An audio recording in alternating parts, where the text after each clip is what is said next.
Os Estados Unidos redescobriram o que o Brasil já sabia há mais de 10 anos. Recentemente, nos últimos dias, a gente teve um pronunciamento da equipe do Trump, e aqui, lógico, não vamos falar de política, mas que trouxe o mais novo e revolucionário, segundo eles, guia dietético para americanos. Aqui eu já queria primeiro colocar um parêntese, né? Todos nós somos americanos, aqui sul-americanos, lá norte-americanos, então eu já vou corrigir aqui de cara que não é para todos os americanos, mas sim para a população dos Estados Unidos, nem norte-americana. Tem algumas questõezinhas aí de megalomania deles, mas faz parte, né? E essa nova pirâmide alimentar, acho que o mais. A gente vai fazer uma análise completa aqui. Então, o objetivo não é ser um vídeo curto, tá? É ser um vídeo mais destrinchando ponto a ponto. Eu vou trazer o guia aqui para a gente dar uma olhada e fazer uma análise. E eu esperei, fiz questão de esperar a repercussão que colegas nutris, médicos, etc., tariam nas redes sociais. Observei muitos pontos que me chamaram a atenção, como interpretações enviesadas, seja para criticar do ponto de vista negativo, como para criticar do ponto de vista positivo, para viu como eu já falava isso, só que quando eu fui ler, eu vi que destoava da realidade. Ou seja, as pessoas estão interpretando esse documento, parece que da forma que mais as convém, sem uma neutralidade, e é isso que eu vou trazer aqui para vocês. O primeiro ponto, vamos já começar aqui a compartilhar um pouquinho, e outro ponto, eu vou fazer um paralelo do guia para a população dos Estados Unidos com o nosso guia para a população brasileira em alguns momentos, porque sem dúvida merece essa atenção. De cara aqui a gente vê essa representação de pirâmide até invertida. Não sei realmente por que que nutricionista ou médicos que falam de nutrição e alimentação têm essa tara por pirâmides, mas isso é o de menos. A gente repara que houve uma mudança, né, digamos de cabeça para baixo, onde a base, os alimentos que mais deveriam compor seriam carnes, laticínios e boas gorduras, juntamente com vegetais e frutas. Depois então a gente tem todos eles compondo até aqui, né, a base da boa alimentação e depois um pouco de grãos integrais. Acho que o maior destaque, e que até é o título inicial aqui que eles trazem na guideline deles, é o seguinte: a mensagem é simples, coma comida de verdade. E aqui que a gente pode fazer um paralelo com o nosso guia para a população brasileira, que data de 2014, né? Há mais de 10 anos, aqui no Brasil, a gente já sabe, já tem claro identificado que o mais importante para que haja saúde para as pessoas, para que as pessoas não só não adoeçam, mas também elas não desenvolvam doenças, mas também elas tratem doenças crônicas não transmissíveis ou tenham uma saúde realmente integral, é o grau de processamento dos alimentos. Então, aqui a gente fala coma comida de verdade. Agora eles trazem 10, 11 anos depois essa revolução nos Estados Unidos falando de eat real food, né? Então, primeiro ponto, aqui concordamos 100%, mas não é nenhuma revolução. Como são os Estados Unidos que estão falando isso, parece uma revolução, mas a gente já tem isso no Brasil há muito tempo. Que isso reverbere, independente de quem nomeou primeiro, que isso seja uma base, porque esse é um ponto inquestionável.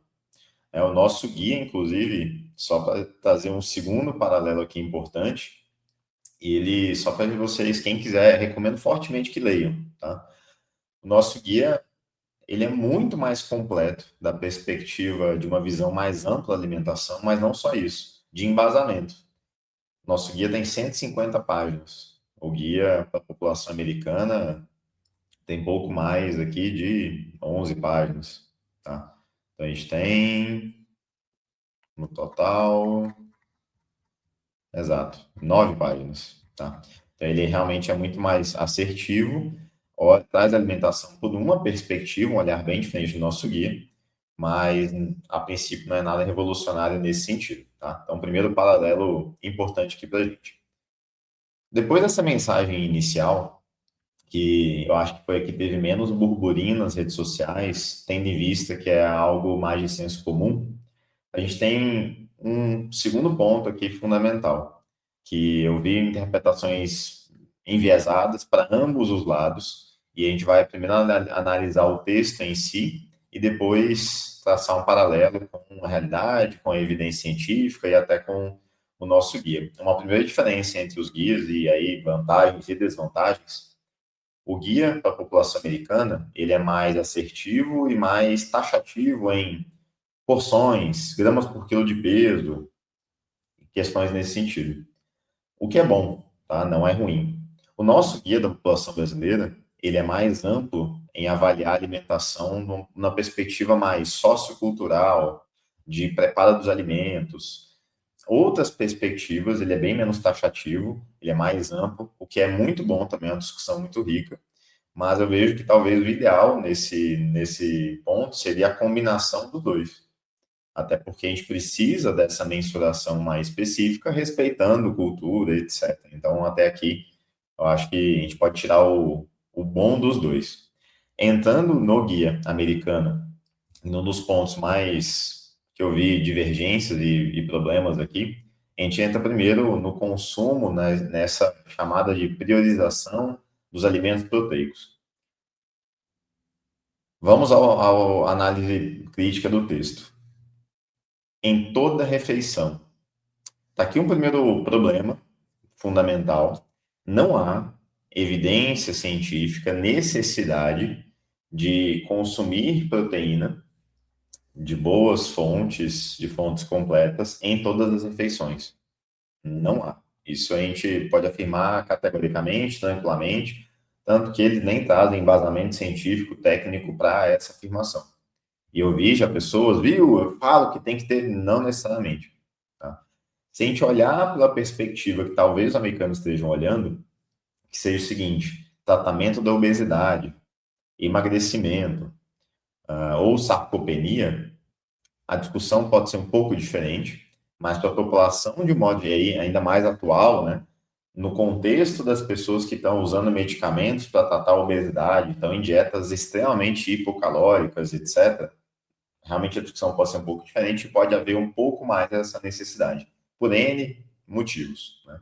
O que não é e não deve ser pregado como algo de saúde pública, porque não há embasamento técnico-científico para essa afirmação, que deve haver proteína em todas as refeições, inclusive da perspectiva de saúde intestinal, que vocês sabem, é um assunto que eu trato muito e sou um grande defensor, que inclusive é um ponto benéfico aqui que eles trazem nessa discussão aqui no guia, da perspectiva de saúde gastrointestinal, ter proteína, principalmente animal, não é o que ele fala, mas se for animal, se as pessoas interpretarem como proteína fontes animais em todas as refeições, pode ser algo negativo para o intestino, para a saúde gastrointestinal. Pode, dependendo da digestão, da quantidade, da mastigação, da capacidade digestiva de cada pessoa e tudo mais, tá? Então, temos aí já um ponto que não, sem sombra de dúvida, não há necessidade e pode ser muito mal interpretado.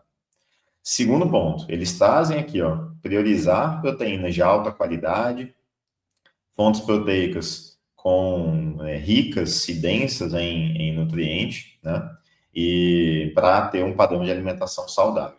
Eles destacam o consumo de fontes variadas, incluindo fontes animais, ovos, frango, peixes, carnes vermelhas, tanto quanto variedade de fontes vegetais, incluindo leguminosas, lentilha, feijão, etc. Aqui eu vi, vamos abrir um parênteses, interpretações muito equivocadas na internet de médicos, nutricionistas, enfim, porque o guia está falando para comer carne vermelha. O guia está defendendo o consumo de carne gorda. O guia está priorizando. Em momento algum eles falam isso. Em momento algum. Eles destacam que tem que ser, que priorizar carne gorda ou carnes de modo geral. Consumo de fontes proteicas de origem animal, tanto quanto de origem vegetal sem defesa político-ideológica nenhuma, nos atenhamos ao texto. correto? E também aqui nenhuma novidade.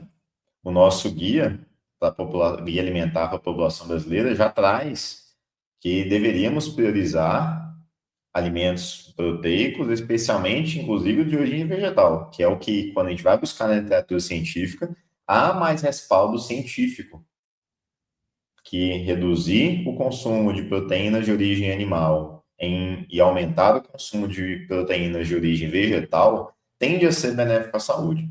A tal dieta plant-based, que não é vegetariana, não é vegana, é a base de plantas, ou com consumo maior de plantas.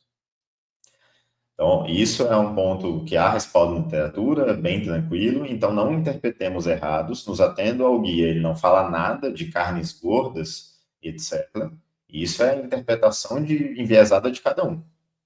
Quem defende carne estava lá defendendo, viu aqui o que eu falei, é para comer carne, a base é proteína em toda refeição, o que temos críticas aqui, e teve gente metendo pau. Não, mas não é. Olha o guia aqui besteira, falando para comer carne vermelha, carne gorda. Em momento algum ele fala isso. Tá? Seguindo, ele recomenda esses alimentos proteicos que fossem preparados de forma melhor, né? Então, assados, cozidos, grelhados. Aqui eu vou fazer um complemento nutricional e até mais um parênteses é mais uma perspectiva que prova como a gente aqui no Brasil tende a ter essa mania de vira-lata, devemos tirar isso da cabeça, a nossa nutrição aqui ela é avançada. Há anos, eu sou formado há 12 anos, há décadas já sabemos que a cocção no calor úmido ela é mais saudável. Pela menor degradação de alimento, menor degradação de vitaminas, minerais, menor perda pela menor formação de substâncias pró-inflamatórias, cancerígenas, etc., o calor úmido é preferível. Ou seja, cozinhar na água ou no vapor. E aqui eles não fazem essa distinção, são mais amplos, só falando para não fazer fritura de imersão, ok? Mas ainda poderia ter um parênteses mais avançado aqui. Eles trazem ainda a questão de consumir essa carne, lógico, preferivelmente sem carboidratos refinados adicionados, né, sem outros químicos, e temperado especialmente com sal, especiarias, pimentas, ótimo, aumenta o teor de compostos bioativos, tudo certo. Sobre a quantidade, foi outra grande discussão. A recomendação que eles trazem é de 1,2 a 1,6 gramas por quilo de peso por dia, ajustados à necessidade calórica de cada um. Aqui, vamos lá. As diretrizes que a gente tem das DRIs clássicas, da OMS e tudo mais, elas trazem que população saudável deveria consumir de 0,8 a 1 grama por quilo de peso, proteína por quilo de peso. No entanto, entretanto, contudo, todavia, quando a gente vai fazer o tratamento da obesidade, processo de emagrecimento, ou processo de hipertrofia, ou para praticantes de atividade física, e eu entendo que a perspectiva deles aqui é muito essa, as recomendações são maiores do que essa basal. Então, aqui eu sou 100% a favor, concordo plenamente. Faz muito sentido esse consumo proteico de 1,2 a 1,6 gramas de proteína por quilo, principalmente se a gente equilibrar bem com fontes vegetais. A gente está falando realmente de garantir o que precisa, até pensando no outro ponto que ele traz da sarcopenia. Tá? Então, aqui, ótimo, lindo, maravilhoso, com uma ressalva, um asterisco importante, que poucas pessoas também se atentam. Para pacientes com obesidade, principalmente IMC acima de 30 e alta adiposidade, a gente sabe que o diagnóstico de obesidade não é só baseado em IMC, a gente tem que fazer esse cálculo de gramas por quilo de peso de proteína por quilo de peso magro ou por quilo de peso ideal. Se você faz por quilo de peso total, uma pessoa com 200 quilos, com 150 quilos, ela vai ter que consumir um absurdo de proteína e não é compatível. A gente tem que fazer essa correção e isso é muito negligenciado. Então, primeiro grande bafafá aqui, fechando esse assunto, muitas interpretações enviesadas, nos atendo ao texto, eu vejo como o único ponto ruim e sem embasamento essa necessidade de consumo em toda refeição. O restante, tudo certo, e vamos reforçar consumo de proteínas animais, assim como de proteínas vegetais, de alimentos, fonte de proteína vegetal, tá? Consumo de laticínios, incluindo aqueles ricos em gordura. Aqui também eu vou botar alguns parênteses mais rápidos.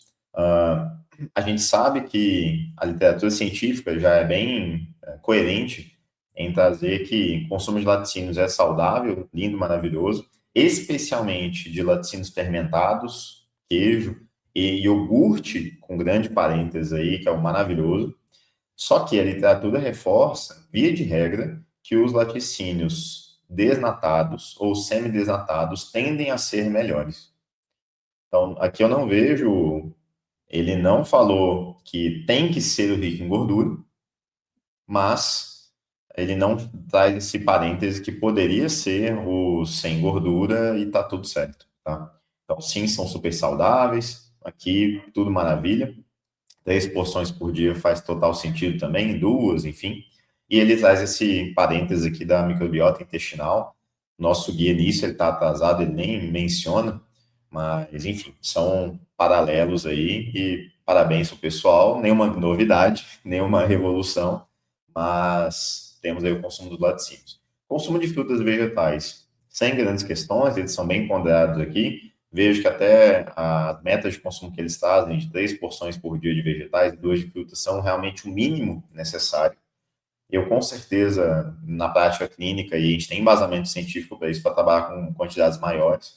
E aqui, prioritariamente, minimamente processados ou in natura, né? Inclusive, voltando um pouquinho aqui ao nosso início, sobre a questão de comida de verdade, eu falei que o Brasil já está avançado nisso há mais de 10 anos, foi aqui no Brasil que se desenvolveu os graus de classificação dos alimentos em in natura, minimamente processados, processados e ultraprocessados. A gente já conhece, já destrincha isso e já usa isso aqui na prática clínica há muito tempo. Por isso, mais uma vez, eu volto a reforçar que não tem nenhuma revolução nessa perspectiva. Só os Estados Unidos agora estão enxergando isso e tomara que realmente consiga implementar isso como uma medida de saúde pública, porque a gente sabe que a saúde deles, de um modo geral, está bem ruim, né? Prejudicada e também por conta dessas questões, né? Voltando ao guia, seguindo, mas eu acho que os pontos principais aqui a gente já conseguimos abordar, né? Incorporar gorduras boas, e aqui ele fala assim, de alimentos ricos em ômega 3. Aqui a gente tem uma outra discussão fundamental, tá? Que também trouxe muito bafafá enviesado, e é só nos atermos ao texto. A gente sabe que, em termos de gorduras, sempre existe um medo, porque são muito calóricas tudo mais, até aí coerente. A gente tem que ter respeito, não é medo, mas é respeito, né? É conhecimento. E a gente sabe que as gorduras podem ser classificadas prioritariamente em 3 tipos: monoinsaturadas, poliinsaturadas e saturadas. E a gente tem um grande medo da gordura saturada, via de regra, que é a maior atenção e restrição, até aí sem grandes questões, tá? Os Estados Unidos, desde 1960 e pouco, 70 e pouco, pregou uma guerra muito grande contra a gordura saturada, a demonizando, inclusive sem tanto embasamento científico forte nesse sentido. No entanto, o que eles trazem aqui agora? Aí eu vi lá na rede social, viu? Agora pode comer gordura saturada à vontade. Eu falei que era boa. Aí o outro, não, gordura saturada é ruim e eles estão falando que pode comer à vontade. Olha aí que guia ruim. Olha o texto. No geral, o consumo de gordura saturada não deve exceder os 10% da caloria diária, o que já é o recomendado há anos. Aqui não tem novidade nenhuma, não tem permissividade nenhuma a mais, não tem liberação de consumo. A gente sabe que isso é recomendado e está tudo certo. E detalhe importante, né? Conhecimentos da faculdade de nutrição básicos, que muitas pessoas esquecem ou porque não são nutricionistas não sabem. Carnes, quando a gente fala da gordura que compõe as carnes de um modo geral, a gente não é só gordura saturada, é praticamente. Vamos pegar 100% da gordura de uma carne média, a gente vai ter 40% de gordura saturada, que seria a ruim, ou que a gente tem que ter mais cuidado, 40% de gordura monoinsaturada, que é vista como boa, que a gente encontra no abacate, etc. Só que são gorduras diferentes, mas é monoinsaturada. E uns outros 20% de poliinsaturada. Vai variar de carne para carne, mas a gente tem essa base. Ou seja, carnes, ninguém aqui falou para comer carne gorda. E, segundo ponto, as carnes não são fonte só de gordura saturada. Combinado? Os alimentos ricos em gordura saturada de verdade, quais são? Laticínios, onde de 100% da gordura que eles têm, a gente está falando de 60%, 70% de gordura saturada, e coco. Tá? Então, não tem nada de liberação, não tem nada de open bar, não tem nada de se entupir de gordura, não tem nada disso. Nos atenda ao guia, que eles trouxeram e que está dando esse bafafá todo. Ok? Depois, daqui, a gente vai ver se tem mais um ponto importante. Acho que é isso. Consumo de ômega 3, sabemos, as fontes boas, das gorduras para cocção. Eles recomendam o uso de azeite de oliva, prioritariamente, inclusive para cocção. E isso também é outro mito que corre muito por aí, que não se pode usar azeite para cozinhar, etc. Você estraga o azeite, etc, etc. Mitos total. A gente pode, deve utilizar o azeite de oliva para cocção, principalmente respeitando um excesso de temperatura que não deve ser empregado a ele. Na prática, fazer uma carne alta num azeite, o azeite vai começar a queimar antes da carne estar pronta. Uma carne baixa, tudo certo. Refogar alho e cebola, refogar o vegetal, fazer arroz, feijão e tudo mais, o azeite aguenta e é a gordura mais recomendada, sem sombra de dúvida. Sempre usando o mínimo possível. E aqui ele permite também o uso, podendo incluir manteiga e banha animal. E aqui que também deu um outro bafafá, falando que se recomenda, ele permite. E sendo bem honesto, não vejo recomendação científica, não vejo o porquê de ter exclusão total. Tem que ter a moderação, tem que respeitar o equilíbrio. Exemplo prático para você, nutricionista, você leigo, se atentar em relação a isso. Eu, Jefferson, por exemplo, é o que eu faço na minha vida e que eu prescrevo, que eu oriento meus pacientes. Se eu tenho que equilibrar a gordura saturada e eu já vou consumir no meu café da manhã laticínio, uma ou duas porções que eu como no café da manhã, normalmente uma de tarde, eu vou consumir um laticínio. Se eu consumir um laticínio desnatado, isso me dá permissão a adicionar uma manteiga para fazer um ovo.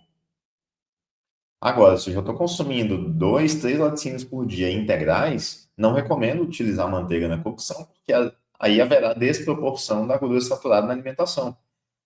Equilíbrio, e dá tudo certo. A banha animal, aqui no Brasil, muita banha de porco, entra na mesma. Só que nesse caso, se eu estou comendo muita carne magra, eu posso utilizar um pouquinho de banha para fazer um preparo. Não é o fim do mundo. Lembrando, ela vai ser arredondando metade gordura saturada, metade mono. E aí? Então, vamos analisar criticamente, sem esse terrorismo todo.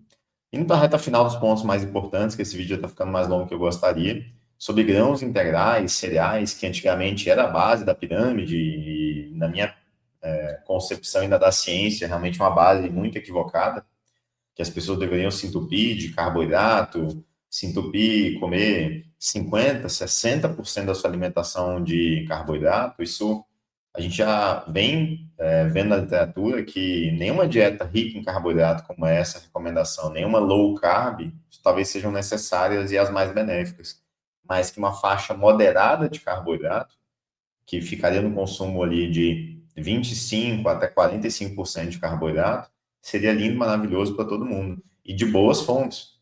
E aqui a gente tem também já a ciência que traz o que seria um carboidrato de boas fontes, mais completo do que eles trazem aqui. Carboidratos integrais, sim. Carboidratos sólidos, entendendo que bebidas normalmente já são mais processadas. Ainda tem a questão de densidade calórica, então a gente tem várias questões para classificar a quantidade de fibra por grama de carboidrato daquele alimento e ter pelo menos 10% de fibra. Então, se eu tenho um alimento com 25 gramas de carboidrato que tivesse pelo menos 2,5 gramas de fibra, isso aqui tudo certo, eles trazem então um foco no consumo de grãos e cereais integrais e mais reduzido, e faz todo sentido, 2 a 4 porções por dia. Para mim, eu vejo com bastante bom senso, sem radicalismo, mas também poderia estar mais completa essa questão. Depois eles trazem sobre carboidrato refinado e açúcar de adição, não vou nem entrar no mérito. A gente sabe que sim, quanto mais evitar, melhor, e deveria haver o consumo realmente o mais reduzido possível. Daí, tudo certo. Bebida alcoólica, sódio, Não vou entrar no restante da discussão, porque esses eram os pontos, acho que mais importantes e críticos que eu queria trazer para vocês. Ou seja, em outras palavras, o guia alimentar da população dos Estados Unidos, ele não traz nada revolucionário para a gente aqui do Brasil, pode ser revolucionário para eles, né? Ele tem pontos benéficos, sem sombra de dúvida, em relação às orientações que eles tinham anteriormente, principalmente no tocante ao processamento dos alimentos, que é o centro, a mensagem principal desse guia deles. Nos outros pontos, ele tem escorregões pequenos, ele poderia estar mais completo. No entanto, eu vejo que o problema está muito na cabeça das pessoas que interpretaram muito errado, que trouxeram muitos vieses de confirmação, seja porque eu defendo ou porque eu critico, e viram esse documento não da forma que ele é ao pé da letra. Se você gostou desse conteúdo, compartilha com outros colegas profissionais, nutricionistas, deixa o like aqui, assim você ajuda a a aumentar o nosso canal. Esse ano de 2026, esse é o primeiro vídeo, a gente vai voltar com força total na produção de conteúdo aqui. Então, se te agregou, por favor, comenta aqui, pode trazer dúvidas também que eu vou responder para a gente discutir. Segue a gente no YouTube, no Spotify, a gente também tem um canal chamado NutritionCast. Esse conteúdo também vai estar lá. E a gente se vê em próximos vídeos aqui em 2026. Afago. Até a próxima.